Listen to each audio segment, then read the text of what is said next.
Hi everyone. जी आपली एक series चालू होती राज्यातील सेमी गव्हर्नमेंट किंवा प्रायव्हेट एमबीबीएस कॉलेजच्या फी स्ट्रक्चर बद्दल, तर आज आपण तिसऱ्या कॉलेजची माहिती या छोट्याशा व्हिडिओमध्ये तुमच्याबरोबर शेअर करत आहोत. आपलं जे कॉलेज आहे ते doctor Vasantrao Pawar medical college and hospital नाशिकमध्ये तुम्हाला बघायला भेटेल. तर ह्याचं अकॅडमिक इयर 2025-26चं जे काय फी स्ट्रक्चर आहे ना, तर त्याची कॅटेगरी वाईज फीस किती आहे त्याची सविस्तर माहिती या छोट्याशा व्हिडिओमध्ये मी तुमच्याबरोबर शेअर करत आहे की कॉलेजमध्ये तुम्हाला कोणत्या कॅटेगरीमधून मुलींना मुलांना किती ट्युशन फीस डेव्हलपमेंट फीस देणं आहे, त्याचबरोबर तुम्हाला इथं डिपॉझिट किती देणं आहे, हॉस्टेल मेसची फीस किती असेल, हॉस्टेल मेस कंपल्सरी आहे का नाही, त्याची सविस्तर माहिती या छोट्याशा व्हिडिओमध्ये मी तुमच्याबरोबर शेअर करणार आहे. तुम्ही पूर्ण व्हिडिओ पहा, तुमचा 100% डाऊट क्लिअर होऊन जाईल. जर एखादा डाऊट शिल्लक राहिला तर तुम्ही कमेंट करू शकता, मी त्याचा रिप्लाय करण्याचा नक्की प्रयत्न करेल. सगळ्यात अगोदर जर आपण बघितलं तर आपला जो मेडिकलचा कोर्स आहे एमबीबीएसचा 4.5 वर्षाचा आहे आणि 1 वर्षाची इंटर्नशिप तुम्हाला या ठिकाणी बघायला भेटते. जर आपण आता कॅटेगरी वाईज फीस बघितली तर आपल्याला या ठिकाणी एक ट्युशन फीस द्यावी लागते आणि एक डेव्हलपमेंट फीस द्यावी लागते, जी की तुम्हाला फर्स्ट इयर पासून लास्ट इयर पर्यंत पेमेंट करणं कंपल्सरी असतं. बाकीचे कॉशन मनी घेतलं जातं डिपॉझिट वगैरे, तर ते तुम्हाला नंतर डिग्री झाली की रिटर्न येऊन जातं किंवा युनिव्हर्सिटीची फीस असेल किंवा जसं इन्शुरन्स मेन्शन केलं यांनी, तर हे अमाऊंट जे आहे ना ते तुम्हाला तुमचं ऍडमिशन झाल्याच्या नंतर किंवा कॉलेजमध्ये तुम्ही गेल्याच्या नंतर एकच टाइम तुम्हाला ते पेमेंट करावं लागतं आणि जे डिपॉझिट असतं ते तुम्हाला रिफंड दिलं जातं. ही गोष्ट लक्षात घ्या. आता जर आपण ओपन कॅटेगरीचा विचार केला तर ओपन कॅटेगरीसाठी जी फीस आहे ना ट्युशन फीस ते जवळपास 10,61,224 एवढं तुम्हाला अमाऊंट बघायला भेटेल. पण एक गोष्ट लक्षात ठेवा, ओपन कॅटेगरीमध्ये कोणते विद्यार्थी येतात, असा विद्यार्थी ज्याचं की डोमासाईल महाराष्ट्राचा आहे, 10वी-12वी राज्यातून झाली पण त्याच्याकडे कुठलाही दुसरा डॉक्युमेंट नाहीये किंवा इन केस एखादा विद्यार्थी असा आहे जो की रिझर्व्ह कॅटेगरीमध्ये येतो, SC/ST कॅटेगरी सोडून कुठल्याही कॅटेगरीमध्ये येतो आणि त्याचं फॅमिली इन्कम जर 8 लाखापेक्षा जास्त जात असेल ना, तर त्या विद्यार्थ्याला ओपन कॅटेगरीमध्ये कन्सिडर केलं जातं. ही गोष्ट तुम्हाला लक्षात घेणं आहे. आणि जी काय ओपन कॅटेगरीची फीस आहे ना ट्युशन फीस 10,61,224 रुपये आहे आणि ही तुम्हाला फर्स्ट इयर पासून लास्ट इयर पर्यंत कंटिन्यू पेमेंट करणं आहे. 4.5 वर्षापर्यंत इंटर्नशिप मध्ये कुठल्याही प्रकारे तुम्हाला पेमेंट करायची गरज नसते. आणि आपण जर डेव्हलपमेंट फीसचा विचार केला ओपन कॅटेगरीसाठी तर 1,34,776 एवढं तुम्हाला अमाऊंट बघायला भेटेल. आणि जी काय total tuition and development fees आहे ना, जर तुम्हाला हे कॉलेज भेटलं तुम्ही बेटरमेंटला ट्राय करताय समजा गव्हर्नमेंटसाठी किंवा अजून दुसरं कॉलेज कसं भेटेल, तर त्यावेळेस तुम्हाला ट्युशन अँड डेव्हलपमेंट फीस पूर्णच्या पूर्ण डीडीच्या फॉर्म मध्ये कॉलेजमध्ये सबमिट करावे लागते. तर टोटल अमाऊंट आहे तुम्हाला राऊंड 1 ला भेटलेली शीट जॉईन करून बेटरमेंट साठी जाण्यासाठी जवळपास 11,96,000 एवढं तुम्हाला अमाऊंट बघायला भेटतं.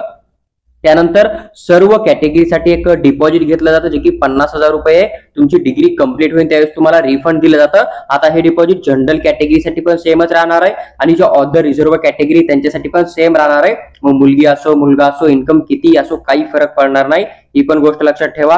त्यानंतर तुम्हाला university registration and eligibility fees देणं आहे. तर जनरल कॅटेगरीसाठी जवळपास 10,500 रुपये तुम्हाला युनिव्हर्सिटीची registration and eligibility fees payment करणं पडते. नंतर तुम्हाला एक इन्शुरन्स देणं आहे. इन्शुरन्सचा अमाऊंट सगळ्या कॅटेगरीसाठी सेमच असतं जे की 2,125 रुपये तुम्हाला देणं पडेल आणि हे एकच टाइम देणं पडतं फर्स्ट इयरला. बाकी दुसऱ्या कुठल्याही वर्षी तुम्हाला हे अमाऊंट द्यायची गरज नाही. त्यानंतर तुम्हाला एक मेडिक्लेम पॉलिसी म्हणून एक पॉलिसी काढणं पडते जी की जवळपास 2,375 रुपये, तर ही पण तुम्हाला कॉलेजमध्ये देणं पडेल फर्स्ट इयरला. जर आपण जनरल कॅटेगरीचं या कॉलेजचं फर्स्ट इयरचं टोटल फीस चेक केलं ना तर 12,61,000 रुपये तुम्हाला टोटल अमाऊंट बघायला भेटतं. तुम्हाला जर 85% स्टेट कोट्यामधून कॉलेज भेटलं कॅटेगरीच्या रँक नुसार जनरल मधून, तर तुम्हाला एवढी फीस पेमेंट करणं आहे. ही गोष्ट लक्षात घ्या. IQ NRI कोट्याची फीस जास्त असते, ती फीस खाली मेन्शन आहे, त्याची पण आपण चर्चा करणार आहोत. जर आपण सेकंड कॅटेगरीचा विचार केला ओबीसी, तर ओबीसी मध्ये जे बॉईज आहेत त्यांच्यासाठी जर आपण फीस बघितली तर तुम्हाला जी ट्युशन फीस देणे आहे ती 50% देणं पडते. जवळपास 5,30,612 रुपयाचं तुम्हाला अमाऊंट देणं आहे. डेव्हलपमेंट फीस ओबीसी कॅटेगरीच्या मुलांना 100% पेमेंट करणं आहे. 1,34,776 रुपये तुम्हाला या ठिकाणी पेमेंट करणं पडेल. ट्युशन आणि फीसचा जर विचार केला दोन्ही मिळून तर या कॉलेजची ओबीसी कॅटेगरीच्या मुलांसाठी जवळपास 6,65,388 एवढा अमाऊंट तुम्हाला कॉलेज जॉईन करून बेटरमेंटला जाण्यासाठी किंवा मग इथं ऍडमिशन घेऊन डिग्री कंप्लीट करण्यासाठी दरवर्षी तुम्हाला एवढा अमाऊंट जे आहे ते कंपल्सरी पे करणे फर्स्ट इयर पासून लास्ट इयर पर्यंत. बाकी जर आपण ऑदर चार्जेस मध्ये डिपॉझिट जर बघितलं तर जवळपास 50,000 रुपये तुम्हाला डिपॉझिट देणं.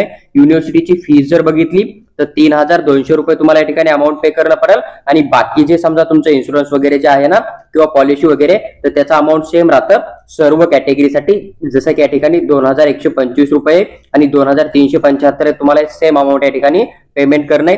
जर आपण ओपन कॅटेगरीसाठी विचार केला ओबीसी कॅटेगरीसाठी जर विचार केला मुलांसाठी की टोटल अमाऊंट किती जातं समजा तर 7,23,088 एवढं तुम्हाला टोटल अमाऊंट बघायला भेटेल ओबीसी कॅटेगरीच्या मुलांसाठी एका वर्षाचं. बाकी याच्यातलं जे डिपॉझिट आहे किंवा जी वन टाइम फीस आहे ना ती तुम्हाला सेकंड इयर थर्ड इयरला पेमेंट करायची गरज नसते. तर तुम्हाला second year third year last year पर्यंत जी पेमेंट करणं आहे ना ती फक्त ट्युशन फीस आणि डेव्हलपमेंट फीस असते, ही गोष्ट लक्षात ठेवा. त्यानंतर जर आपण विचार केला ईबीसी ईडब्ल्यूएस जे मुलं आहेत समजा तर त्या मुलांसाठी किती फीस लागते तर 5,30,612 तुम्हाला ट्युशन फीस देणं आहे, 1,34,776 तुम्हाला या ठिकाणी डेव्हलपमेंट फीस देणं आहे. आणि टोटल अमाऊंट जर बघितलं तुम्ही तर 6,65,388 रुपये जे आहे ते तुम्हाला कंटिन्यू या ठिकाणी पेमेंट करणं आहे, ही गोष्ट लक्षात घ्या. आणि tuition fees development fees first year पासून लास्ट इयर पर्यंत कंटिन्यू असते.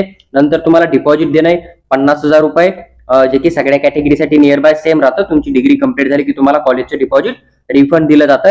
नंतर तुम्हाला जी काय फीस पेमेंट करणं आहे ना युनिव्हर्सिटीची फीस तर ती तुम्हाला 10,500 रुपये या ठिकाणी पेमेंट करणं पडेल. बाकी जे इन्शुरन्स पॉलिसी आहे त्या तुम्हाला सेम असतं 2,125 रुपयाची एक आहे आणि 2,375 रुपयाची तुम्हाला एक पेमेंट करणं पडेल. टोटल जर आपण फीसचा विचार केला ना तर जवळपास 7,30,388 रुपये जे आहे ते तुम्हाला टोटल अमाऊंट या ठिकाणी पेमेंट करणं पडेल ईबीसी ईडब्ल्यूएस आणि ओपन कॅटेगरीच्या मुलांना. त्यानंतर जर आपण विचार केला फीजे एनटीबी एनटीसी एनटीडी आणि एसबीसी कॅटेगरी मुलगा असो मुलगी असो तुमचं इन्कम जर 8 लाखाच्या खाली असेल तर तुम्हाला कुठल्याही प्रकारे ट्युशन फीस भरायची गरज नाही. 0 ट्युशन फीस तुम्हाला या ठिकाणी लागू होते. तुम्हाला फक्त डेव्हलपमेंट फीस पेमेंट करणं आहे फर्स्ट इयर ते लास्ट इयर आणि ते तुम्हाला 1,34,776 एवढा अमाऊंट देणं आहे. त्यानंतर टोटल फीसचा जर आपण विचार केला तुम्हाला दरवर्षी किती पडणार आहे तर 1,34,776 रुपये तुम्हाला टोटल फीस पडणार आहे. 50,000 रुपये तुम्हाला डिपॉझिट देणं आहे जे की फक्त फर्स्ट इयरला देणं आहे, लास्ट इयरला तुम्हाला रिफंड मिळून जाईल. नंतर युनिव्हर्सिटीची जी फीस राहते ना तर 3,200 रुपये तुम्हाला या ठिकाणी अमाऊंट देणं पडेल. बाकी पॉलिसीचा आपण विचार केला तर 2,125 रुपयाची एक आहे आणि 2,375 रुपयाची एक आहे.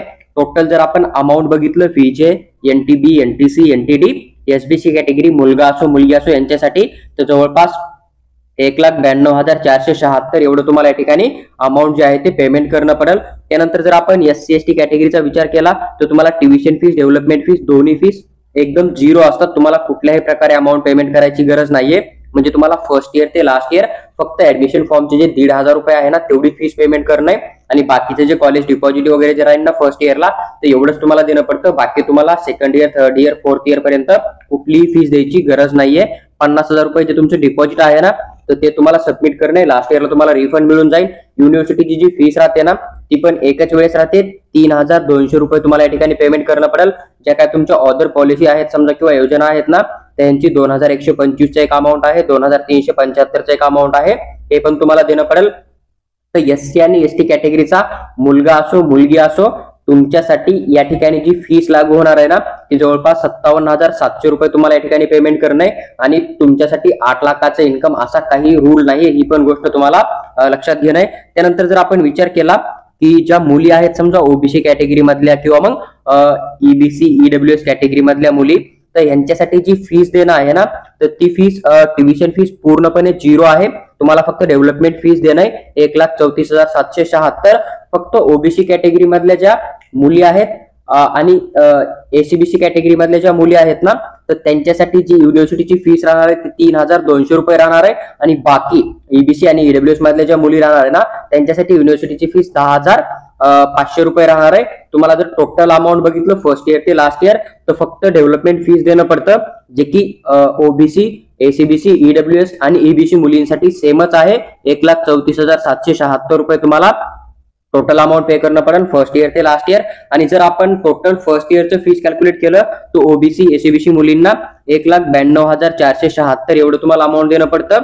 आणि ईबीसी ईडब्ल्यूएस मुलींना 1,99,776 एवढं तुम्हाला देणं पडतं. फक्त युनिव्हर्सिटीची फीस जी आहे ना ती ईडब्ल्यूएस ईबीसी मुलांना किंवा मुलींना जे ओपनचे आहे ना तीच लागू होते आणि ओबीसी एसीबीसी मुलींना जे आहे किंवा मुलांना आहे ना तर ती आपली रिझर्व्ह कॅटेगरीनुसार लागू होते, ही गोष्ट लक्षात ठेवा.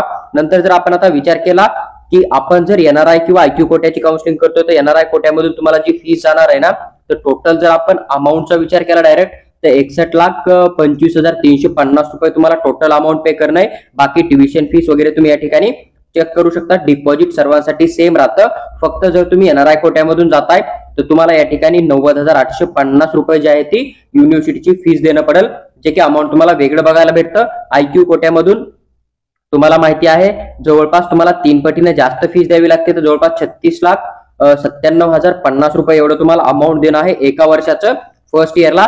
आणि सेकंड इयर किंवा मग थर्ड इयर फोर्थ इयरची जी फीस आहे ती 35,88,000 रुपये एवढी तुम्हाला बघायला भेटेल आयक्यू कोट्यामधून. आणि जी काय तुमची युनिव्हर्सिटीची फीस राहते 54,550 रुपये तुम्हाला बघायला भेटेल. हे जे वरचं फी स्ट्रक्चर आहे ना कोणत्याही कॅटेगरीसाठी तर तुमचं इन्कम जे आहे ते लेस दॅन 8 लाख असायला हवं, यांनी या ठिकाणी साफ मेन्शन केलंय. जर इनकेस तुम्हाला कॅटेगरी मधून स्कॉलरशिप नाही आली तर तुम्हाला सेकंड इयरला पूर्ण फीस पेमेंट करावी लागते, ही पण गोष्ट लक्षात ठेवा.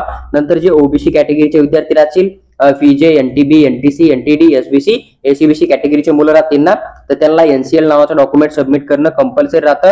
जर तुमच्याकडे हा डॉक्युमेंट व्हॅलिड नसेल तर तुम्हाला या ठिकाणी पूर्ण पेमेंट करावं लागेल, त्यांनी इथं साफ मेन्शन केलंय. नंतर तुम्हाला काय करायचंय, डीडी काढायचा, ट्युशन आणि डेव्हलपमेंट फी साठी तुम्हाला एक डीडी काढायचा आहे, अदर फी साठी तुम्हाला एक डीडी काढायचा आहे, ही गोष्ट लक्षात घ्या. कॉशन मनी जे आहे ना तुम्हाला तर त्यासाठी एक डीडी काढायचा आहे. आणि आरएस जवळपास 15,000 रुपये जे आहे ना ओबीसी फीजे एनटी साठी आणि 7,700 यासाठी पण तुम्हाला एक डीडी काढायचा आहे. त्यांनी जे डीडीचा अमाऊंट आहे ते यांनी या ठिकाणी साफ मेन्शन केलंय. तुम्ही हा पॉईंट रीड करून जेवढा डीडी बोलले आहेत तेवढा डीडी या ठिकाणी तुम्ही काढू शकता. नंतर यांनी या ठिकाणी साफ मेन्शन केलेलं आहे की तुम्हाला जो डीडी काढायचा आहे ना तर डीडीचं जे अमाऊंट आहे तुमचं तर doctor Vasantrao Pawar medical college hospital and research centre Nashik payable at Nashik या नावानं तुम्हाला डीडी काढणं आहे. इन केस डीडी मध्ये जर तुम्ही स्पेलिंग मिस्टेक वगैरे केली तर तुम्हाला डीडी परत काढावा लागतो, ही गोष्ट लक्षात घ्या. त्यामुळे तुम्हाला हे नाव आणि तुम्ही डीडीवर जे नाव टाकताय ना ते नाव व्यवस्थित काढणे, जेणेकरून की तुम्ही कॉलेजमध्ये गेल्याच्या नंतर कॉलेज त्याला क्रॉस चेक करेल, तिथं स्पेलिंग मिस्टेक आढळेल, मग कॉलेज तुम्हाला बोलेल की डीडी परत काढा. मग तो डीडी तुम्हाला परत सबमिट करण्यासाठी गावी यावं लागेल आणि नंतर मग तुम्हाला नवीन डीडी काढावं लागेल. कारण अमाऊंट जास्त असल्यामुळे तुम्ही तेवढा अमाऊंट डबल अरेंज नाही करू शकणार, म्हणून तुम्हाला डीडी काढताना थोडं लक्ष देऊन ध्यानपूर्वक डीडी काढायचा आहे, ही गोष्ट लक्षात ठेवा. नंतर आपण जर हॉस्टेल मेसचा विचार केला तर या ठिकाणी जी काय मेसची फीस आहे दरवर्षी ती 65,000 रुपये आहे. हॉस्टेलची फी जी आहे ती 70,000 रुपये आहे. टोटल अमाऊंट जर बघितलं आपण तर 1,35,000 रुपये तुम्हाला बघायला भेटतं. म्हणजे सर्वात स्वस्त हॉस्टेल मेस पण तुम्ही या ठिकाणी पकडू शकता. 1,35,000 रुपये अमाऊंट आहे. तुम्हाला कोणतीही कॅटेगरी असो तुम्हाला एवढीच फी जी आहे ती हॉस्टेल मेसची देणं पडते. डीडी तुम्हाला सेम नावानं काढणे, doctor Vasantrao Pawar medical college and hospital research centre Nashik payable at Nashik या नावानं तुम्हाला डीडी बनून हॉस्टेल आणि मेसच्या फीसचा अमाऊंट सबमिट करणं आहे. मेसची फीस 65,000 आहे, हॉस्टेलची 70 आहे. 1,35,000 रुपये तुम्हाला सर्व कॅटेगरीसाठी अमाऊंट बघायला भेटतं. पहा छोट्याशा व्हिडिओमध्ये कॅटेगरी वाईज फी स्ट्रक्चर तुम्हाला किती पडतंय याची सविस्तर माहिती मी तुमच्याबरोबर शेअर केली आहे. व्हिडिओ आवडला असेल किंवा तुम्हाला बाकी कॉलेजचं फी स्ट्रक्चर हवा असेल तर तुम्ही चॅनलला सबस्क्राईब करून आमच्यासोबत जोडून राहा. येणाऱ्या काळामध्ये आम्ही ते पण तुमच्याबरोबर शेअर करण्याचा नक्की प्रयत्न करू. काही कॉलेजचा आम्ही ऑलरेडी अपलोड केलेला आहे, तुम्ही प्लेलिस्ट मध्ये जाऊन ते चेक करू शकता किंवा चॅनलचं नाव टाकून कॉलेजचं नाव टाकून तुम्ही युट्यूबला सर्च केलं तर तुम्हाला 100% अदर कॉलेजचा फी स्ट्रक्चरचा व्हिडिओ सापडून जाईल. किंवा आमचा टेलिग्राम ग्रुप जॉईन करा, तिथं पण आम्ही येणारी प्रत्येक अपडेट तुमच्याबरोबर नक्की शेअर करू.